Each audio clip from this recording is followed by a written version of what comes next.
Hashem, Yeshua.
All right, I will say, a good Ner Shabbos, look to Chanukah, such a schus Baruch Hashem. To be here with everyone, such a schus Baruch Hashem, to just add in a little more light, a little more kedusha into our Erev Shabbos, into our Chanukah. Thank you to all of our sponsors, to Ivan and Melissa Cohn, for dedicating the shir this evening, in memory of the 34th yard site of Ivan's father, Shalom Tzvi ben Moshe Zelig, on Chof Hei Kislev, and in honor of the upcoming marriage of their son Eli to Leah Horowitz. Mazel Tov, Neshama should have an aliyah. To thank Matt and Diane Marks for dedicating the shir in honor of their new twin grandsons, Moshe Binyamin and Yehuda Avram Dorfman, brought to us by Jacob and Alana Dorfman. Shkoyach. Where's Matt? Thank you so much. Then we also have an anonymous sponsor, Shkoyach to our anonymous sponsor, and a late-breaking co-sponsor, Mark and Elsa Lussman, in honor of Elsa's mother on her 100th birthday. Wow. And in honor of a new great-grandson born to Chaim Yehuda and Meira Sobel Harris. Mazel Tov. Continued nachas, continued bracha. We'll say a tremendous thank you to Reb Tzvi, who, although he's not here, he's out of town for Shabbos, prepared all the food before he went. Ashkayach to Reb Steve, who made sure to pick up all the mashkin, to coordinate all the sponsors.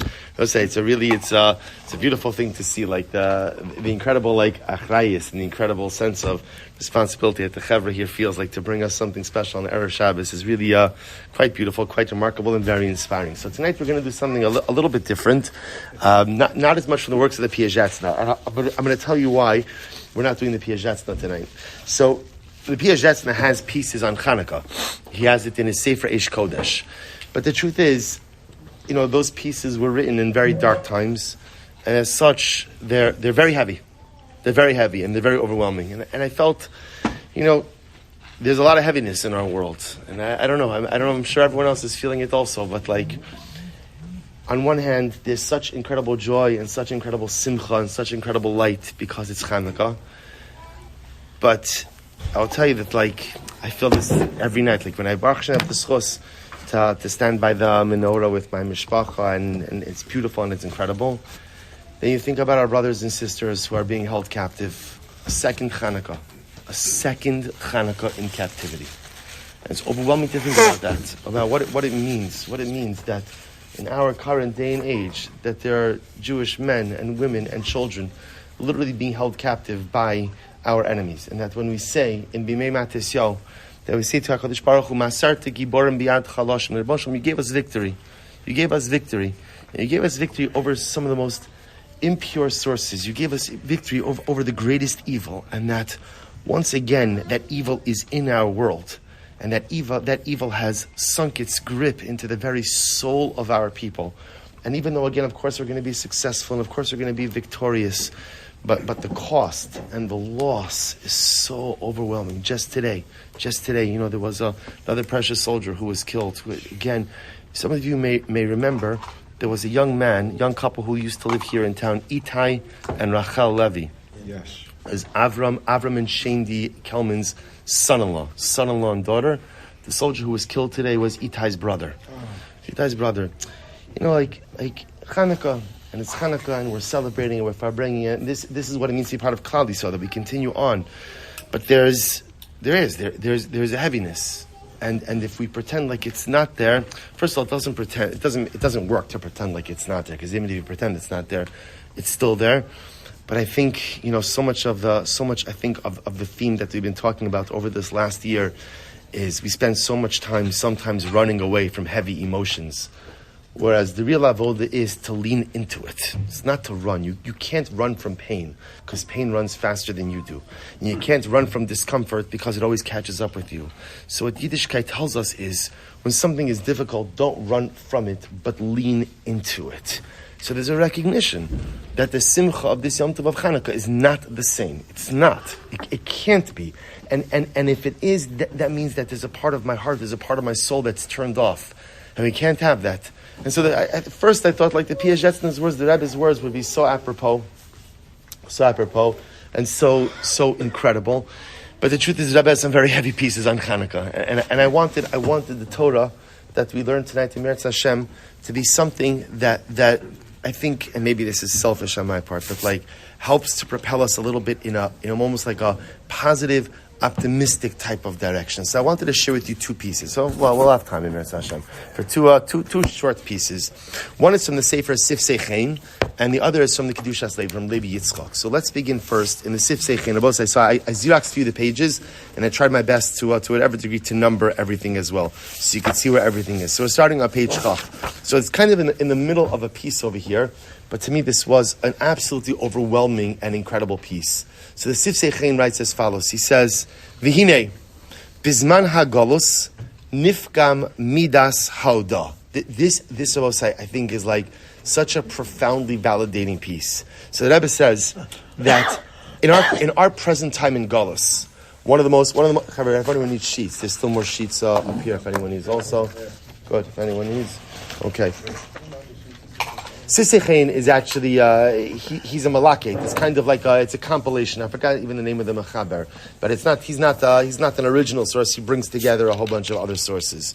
So he writes over here as follows. He says, V'hinei, bizman ha'galus, nifka midas hauda. Now that we're in Galus, it's difficult to feel a sense of gratitude. And this is incredible. Why? It says Kevan, page Chaf Aleph, which is again where it says B on your sheet. Kevan, she'ein roim tovas Hashem misparach alinu beis galus. What's the problem? And I find this to be a very validating piece, because we don't necessarily see the goodness and the graciousness of HaKadosh Baruch Hu cast upon us, or granted upon us, or visited upon us in a revealed way. Da'adrabah, derech rishon tzleicha b'avonosena harabim. More often than not, what we seem to see in the world is that the wicked prosper. Right? In other words, it feels sometimes like the darkness wins.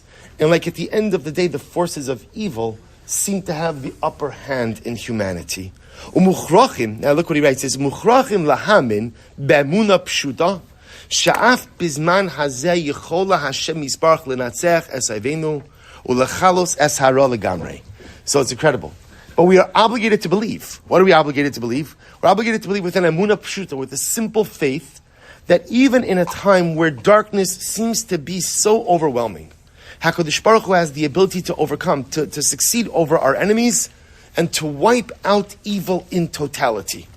V'rak shehein hein gvurosav vehein hein noraosav shemaniach asara lifal pu'ulaso mitam akamos etzleinu yisparach letzarif osana begalos kedei lahetiv lanu ba'acharis.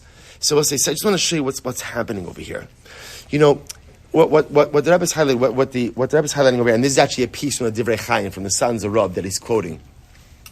What the Sons of Rav was trying to highlight was this idea that we have this notion that we're supposed to be living in a constant state of gratitude to HaKadosh Baruch Hu. But gratitude stems from a recognition that all is as it should be. Right? I'll give you a good example. Right? Let's say again, you have dinner. Somebody makes you dinner. Whoever it is, a spouse, a parent, someone, right, makes you dinner, right? And it's terrible. And it's mamish terrible. What are you going to say? Thank you. Thank you. You're going to say thank you. Now again, are you really filled with gratitude? No. All right, so that was the sound, right? No, you're not filled with gratitude. This stinks. This is terrible. Right? Yeah, it's shkoyach that you made it. Yeah, thank you, but now I'm nauseous. You know, like it's not. In other words, of course, I'm expressing gratitude because, like you said, I recognize someone did something for me. Is that I'll give you like another. What about if somebody who you care about deeply made you a delicious dinner and it was fantastic? Does the gratitude that comes after the delicious dinner match the same as the thing that comes after the terrible dinner? The answer is no, of course not. Now, again, both are expressions of gratitude. In both cases, I'm going to express gratitude. But in case number one, where the dinner was terrible, it's not really because I feel grateful, but it's because I know that I have to be grateful. I know that if I'm not grateful, I'm an ingrate. So I know that I have to act a certain way, even though I don't feel it. Masha'inkin, in the second case, where dinner was delicious, it's not just an act of gratitude. I am really grateful. So I'll say, so listen to this. The Sisei Chaim writes as well. He says, you know, in Galus, so I know that I'm supposed to be grateful to Hashem for everything. And we're going to see everything means everything. I'm supposed to be grateful for everything. Right? Everything is a gamzula tova. Everything is for my good. Everything. And so therefore, I know that the ideal is that I'm supposed to be grateful for everything that happens to me in life. The stuff that I like and the stuff that I don't like. But the Rebbe says, in Gullus, you can't really experience that full measure of gratitude. In other words, I could fake it, I could say it, I could pretend it, but I'll be grateful for the stuff that's really good. And I could express gratitude even for the stuff that's painful and difficult. But the truth is, I'm not really going to feel that gratitude. And by the way, logically so. Why can't I feel that gratitude? Why not? Why not? Because it looks terrible. Because it feels terrible. Because it hurts. So on one hand, I'm expressing the gratitude because I know theologically that's what I'm supposed to do. I have to bless HaKadosh Baruch Hu for everything because everything is for my good, everything is beautiful, everything is wonderful. Some stuff you feel is wonderful, some stuff hurts like anything, but I know that I'm obligated to express my gratitude, but it's not a real gratitude. It's not a real gratitude. It's an external gratitude. I can go through the motions, but inside, says the Sisei Chaim, I don't really feel a sense of gratitude for the trials and tribulations, for the difficulties. He goes on, Barak, Bemtsas, Emunah. So what allows me to express gratitude? What allows me to express gratitude, even for things that are hurtful, harmful, and would appear to be detrimental? So the Rebbe describes that too, Emunah Pshuta. Emunah Pshuta. What's Emunah Pshuta? A simple faith. We've spoken about this many times in the works of the Piaget's now. And Emunah Pshuta is not a deep philosophical or theological construct. Emunah Pshuta is not something that comes from finishing Shas or from finishing anything else. Emunah Pshuta just comes from a feeling inside of your neshama that I believe in the Ribono Shel Olam. And I believe that somehow, some way, everything that he does provides me or puts me on the path I need to be on. That even in times when I feel like I'm lost, I'm not really lost, because I'm exactly where the Ribono Shel Olam needs me to be. So I don't really feel the gratitude for the difficult things. But with Emunah Pshuta, with some simple faith, I could get myself at least to try to feel a sense of gratitude. But again, it's like the gratitude after you feel after you just got a terrible dinner. I appreciate it because I know that you tried, but I'm not really feeling warm and fuzzy on the inside. He goes on, Rak b'emtsos emunah alazu. Yicholim lahodos la'Hashem ulekabel malchusa b'ratzon bi'ava gam ata. Page Chav Beis. Page Chav Beis. So again, sorry, or page 3. Page 3 in your packet, where it says paragraph C. It says paragraph C. So he goes on, he says, Begalus, aval in ze shlemos kabbalas ol malchus shamayim. He'll say, I don't know, to me, I found this as one of the most validating and incredible things. Because we are conditioned, right? That what does a Jew with Emunah do? What, right? Emunah 101. What's Emunah 101? Everything that comes from HaKadosh Baruch Hu is good. It's always good. And therefore, whether you're happy or whether you're hurt, what should you say? Thank you, sir. May I have another, right? In other words, right? Just, you don't have to say, may I have another, but you have to say, thank you. Thank you, HaKadosh Baruch Hu. And the truth is, my whole life I've struggled with this idea. Because, okay, I can't say that I've been through terrible things in life, but we've all had our challenges. And the truth is, I can never say that I'm honestly grateful for those challenges. I can say in retrospect, I understand what those challenges did. I can understand in retrospect kind of how they placed me in different places. But to say that I'm actually grateful for the challenges the same way that I'm grateful for the brachas, no. It's grateful, like after you got the bad dinner, but you know you have to say thank you because someone worked hard on your behalf. So I believe Kadosh Baruch Hu is the great quarterback. He's the great choreographer. So therefore, I have that gratitude, but it's a shallow gratitude. And the Sisei Chen says, yeah, you know what that's called? That's called galus. That's called galus. That's called diaspora. Diaspora is when you know on some deep level that everything that happens to me is for the good, but I don't really feel it with the stuff that hurts. I know it intellectually, conceptually, even spiritually. I know it to be true. I know that everything that happens to me in life is for my good. But if you ask me, do I have the same level of gratitude for the adversity as I have for the accomplishments? The answer is an unequivocal no. The Rebbe says that's okay. That's okay. That's normal. That's what it means to live in Galus. Look what he writes. This is such a beautiful piece. Aval. However, Bayom.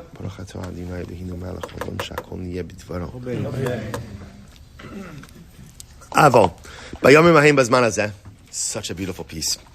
But in those days, in this time, mini Chanukah, Asa Hashem Yisparach Nisim v'Niflos Atzumos Geluyos Le'in Kol Ayidei Matesyahu Banov. In these very days, thousands of years ago, the Ribono Shel Olam performed incredible miracles with Matisyahu, with his sons, the Chashmonaim, the Maccabim. V'ra'u kol ha'amim godel chibas HaKadosh Baruch Hu li amo Yisrael. Paragraph E. Al yedei nes hashemen v'hamilchamos. Oz. So let me. So Rebbe says something amazing. What happened on Chanukah? Chanukah was an overt display of divine love. You know, there was a lot of suffering before Chanukah, a lot of persecution, a lot of assimilation, a lot of hatred, Jew between Jew. And then what happened? HaKadosh Baruch Hu performs this incredible miracle of Pach Shemen, of the miracle of oil. He performs this incredible military victory. And what these miracles were a display was of incredible divine love. And in that moment, well, so you understand what happened in that moment, and let's focus on the oil for just a moment. In that moment where that little bit of oil lasted a full 8 days, there was this incredible display of divine love. And in that moment, there was complete clarity. Everyone understood that whatever happened to them in life somehow was for the good. That oil, which created light, created not just a light of illumination, but it created a light of enlightenment. There was an understanding in that moment that kol man da'avid rachmana litav avid. Whatever HaKadosh Baruch Hu does is always for the good. He goes on, he says, Keva sheba osa shah, hekiru bis galus tovas habori bere'iyah chushis, afilu b'li amuna. That you didn't have to rely on amuna pshuta of simple faith to believe that everything that HaKadosh Baruch Hu does is good, but they were able to see it. They were able to experience it. They were able to really feel it in a genuine way. Ukishauda b'Hashem hu b'shleimus hagamar, yicholon lekabel oma chushaim b'shleimus bi'ava uveratzon. So before we go on to this, take a look, by the way, just go back for just a second. You see where it says paragraph H? It's in in the margins on page 3. Let's take a look at this piece before we tie everything together.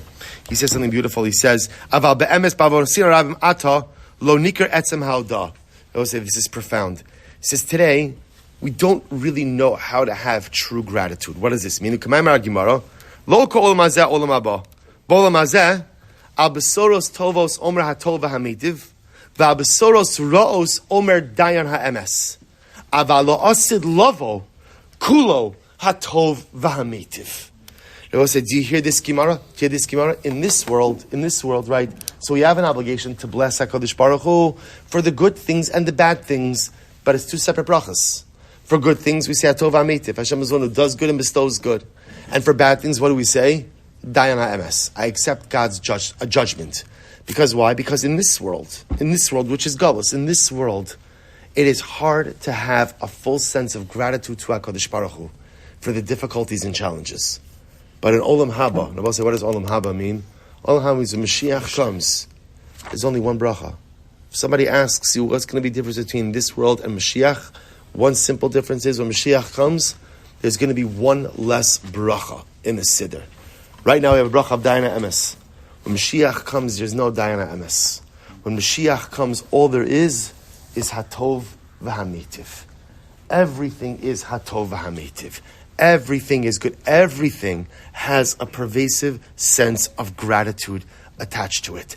That's the Messianic era. That's salvation, where gratitude is not just something I have to work on for the bad stuff, but I don't really feel it, but I'm going to express it anyway.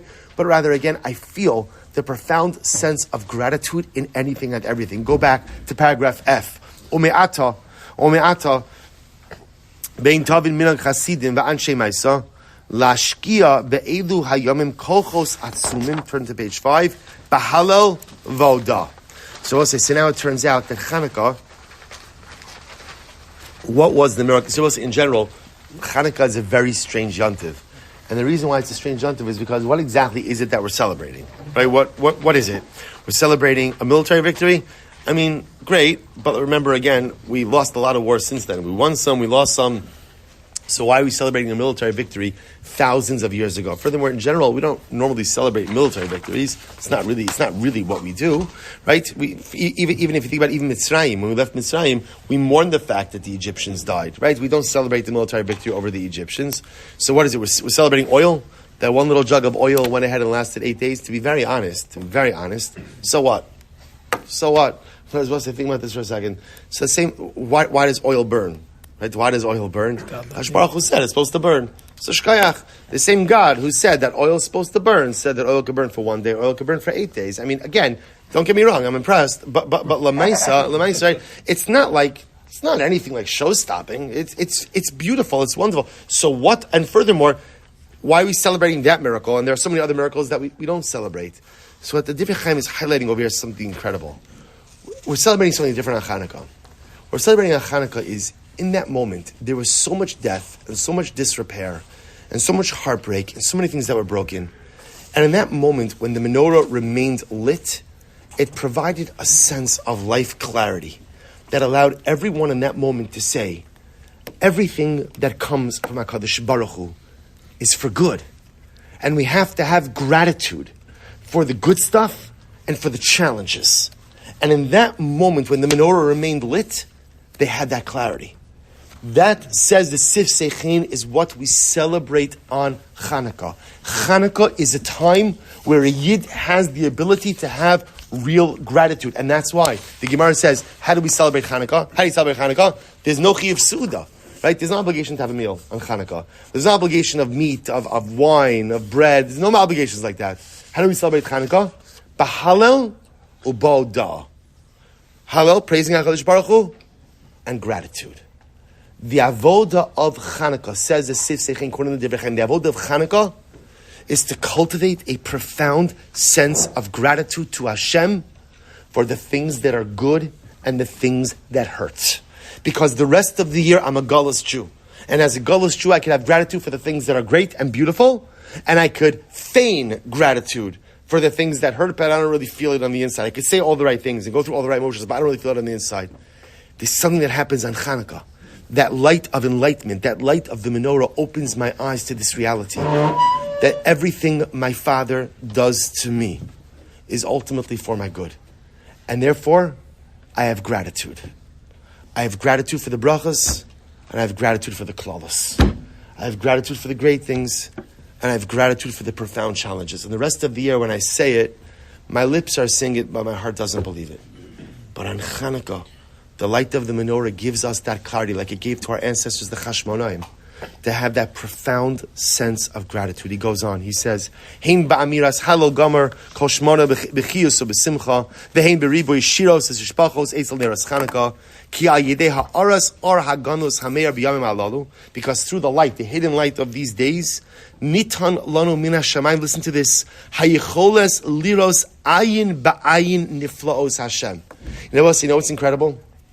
Oh, it's incredible. What's the one thing you're not allowed to do with the Neros Chanukah? The one thing you can't do with the Chanukah candles? Right? You can't use them, right? Like, in other words, think about it. What would be like the most incredible way to frame your menorah lighting, right? Families gather together. The lights are out. Somebody strikes the first flame. Suddenly there's light in the darkness. It sounds beautiful, right? Except that it's usher, right? You might as well add a piece of chazar in it also, right? I'm saying, right? It's, you can't do that. You're not allowed to do that. So the most incredible thing is something that can't be used for light, yet is the greatest source of spiritual luminescence in this universe.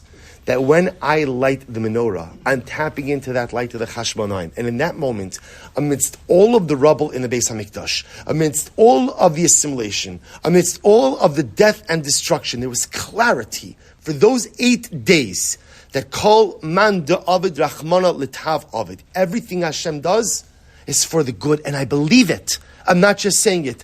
I actually believe it. During those 8 days, there's no bracha of Dayana MS. There's only a bracha of Hatov HaMitiv. And through that light, va'ayidezeh, nucha lahodos, l'shabeach la'Hashem b'shleimus, u'lekabel aleinu omachu shamayim bi'ava, u'beratzon b'yeser se'es, v'yeser os. So I will say, a really incredible, if you take a look, by the way, in paragraph, on that last page, by paragraph K. This is just a look at it. It says, Kasa b'sefer levush.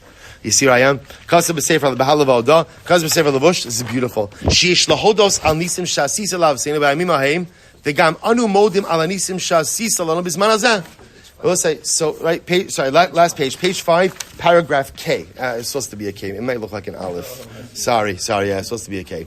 Right, so we'll say, so listen to this. So Levush says something amazing. He says that the entire avoda of these days. Now we'll say, so what does this mean? So we're cultivating this idea that the avoda of Chanukah is the ability to go ahead and use the light of the menorah to open our eyes to the fact that everything that HaKadosh Baruch Hu does is for the good. The Levush takes it a step further. And the Levush says, V'gam anu modim alanisim shasi salano bazman hazeh shebechol yom vayom hu ose imanu nisim niglim v'nistarim bizman hazeh kemo shebizman ba'avosim. And the Levush takes it a step further. The Levush says that we are supposed to use the light of the menorah to open our eyes to the beautiful miracles we have in our lives right now. We'll say we get so caught up and so consumed by all the stuff that's broken, all the stuff that's lacking. And we're so upset, and understandably so, and disillusioned by all the things that are in a state of disrepair, that we forget to have profound appreciation for the beautiful brachos we have in life. And therefore the Levush says, with the light of the menorah, which opens our eyes to create a sense of gratitude to everything Hashem does for me and to me in this world, it also opens my eyes to all of the other brachos that I have. And Levush says something amazing. This is actually fascinating. V'lachein, yesh garsim ubizman hazeh. So Levush says it's fascinating. Some have the gear so that the bracha is sha'as nisim lavaseinu bayamim haim. Thank you, Hashem, for the miracles you did for our forefathers in those days. U bazman hazeh. and in this time. You see, the issue is when you read the bracha of Sha'asa Nisim Lavosei B'Amim Haim Bazman Hazeh. How do you translate that bracha? Thank you, Hashem, for the miracles that you did for us. B'Amim Haim, in those days. And what does Bazman Hazeh mean? What does Bazman Hazeh mean? On this calendar date. Right? But it's all a retrospective bracha. So Lavush quotes that some of the Girsa, Sha'asa Nisim Lavosei B'Amim Haim U Bazman Hazeh. Thank you, Hashem, for the miracles that you've done in those days and now. And now. Because when I have that light of enlightenment, when I have that light of the menorah, when my eyes are opened up and I have a real sense of gratitude for everything that happens in my life, the good stuff and the difficult stuff, it opens my eyes to something amazing. I have a ridiculous amount of bracha. I have an incredible amount of blessing in my life. And so often it's just overlooked. And so often it's just marginalized because of all the other challenges and everything else that's going on. He goes on, he says, V'hinei, hagam, ve'agam, shvehagam, sha'aposkim sorim, she'em l'shanos hanosach, rak lomer bazman hazeh, b'li osvav, aber ze vaday shemin hanochol nenatzal l'sizdamnus, shel yimei ahalo, v'odah, l'chavin, l'hodos, l'hal l'Hashem yisbarach, al kol hatovos v'chasadim, sha'asa v'osa v'yasa b'chol isu b'chol shak mavor la'el. And even though we don't say the bracha like that, we say the bracha of Shasim Yisrael V'Seinu by Mimaheim Bazman Hazeh. We don't say Ubazman Hazeh. Rabbi said, but that's the avoda of Chanukah. The avoda of Chanukah. I don't know. I was just blown away, but it's a different way of looking at the Yom Tiv. The avoda of Chanukah is not about commemorating a miracle that oil lasted 8 days. Excuse me. Who cares? Who cares that oil lasted 8 days? What does that matter to me? How does that impact my life? What does it matter that the Jews overcame the Greeks? Shkoyach, I'm very happy. That's fantastic. Beis HaMikdash was still destroyed a few hundred years later. What does it matter? How does it impact me today? Because it's actually not about those things. What happened in that moment when the menorah stayed lit is there was a light of clarity. There was a light of enlightenment that even in all of the destruction, all of the loss, the Chashmonam, and by extension Klal Yisrael, had this recognition that everything that HaKadosh Baruch Hu does is for good. The stuff that hurts, the stuff that heals, the stuff that's happy, the stuff that's painful, it's all for the good. And as such, I have to learn to cultivate a sense of gratitude for everything that Hashem does for me. And not just, an outward expression of gratitude, but a real sense of gratitude.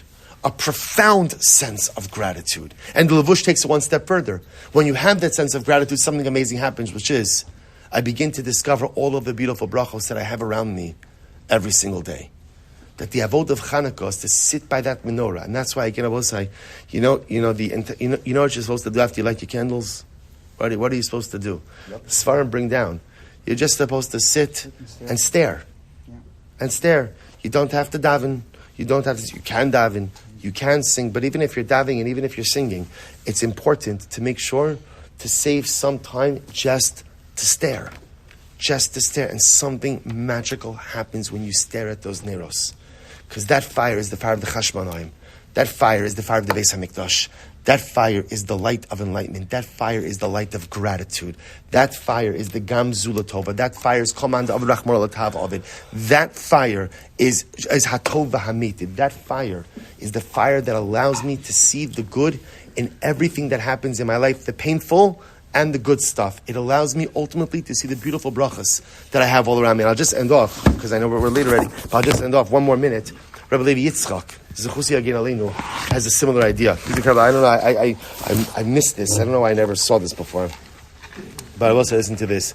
And the truth is, you don't have this on your sheet, I apologize. But this is what the Rebbe says. The Rebbe says, Haklal, Hu b'Rosh Hashanah Yom Kippurim, HaKadosh Baruch Hu Poket Es Yisrael L'Tova.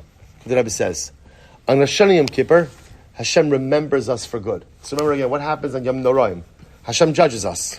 And we believe that He judges us for good. So ultimately, HaKadosh Baruch Hu remembers us, and He judges us for good. Okay? Rak, get ready, listen to the Rebbe's expression over here. Rak, B'Chanukah, Yisrael roin hatovos ba'seichel.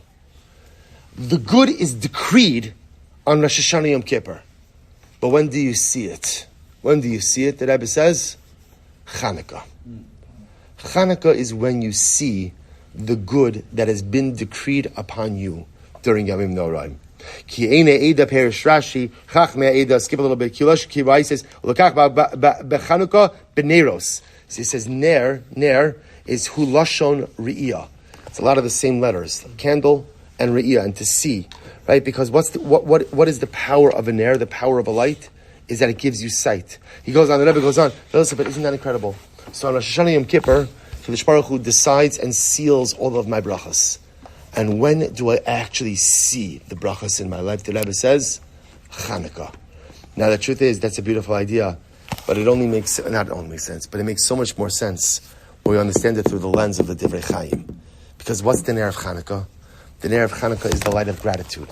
It's the light that gives me clarity, that everything that Hashem does is for good. Everything that Hashem does is for my benefit. Even the stuff that is painful, even the stuff that hurts, even the stuff that's heartbreaking is really good. And I'm truly grateful for everything. And I'm not just saying it. I really feel it. And if I could get myself to that level, then my eyes are opened even wider to see all of the beautiful brachas that I have all around me. And that says Rabbi Levi Yitzchak. You know that bracha that you're seeing all around you? That's the bracha that Hashem decreed for you on Rosh Hashanah Yom Kippur. But you haven't been able to see it. And in order to be able to see all of that beautiful bracha, you have to spend some time looking into the Neros of Chanukah. And I will say, I think for us in this year, it's so important to internalize this lesson. Because I will say, there is so much that hurts. So much that hurts. Right? And not a day goes by that we don't think to ourselves, why? Why?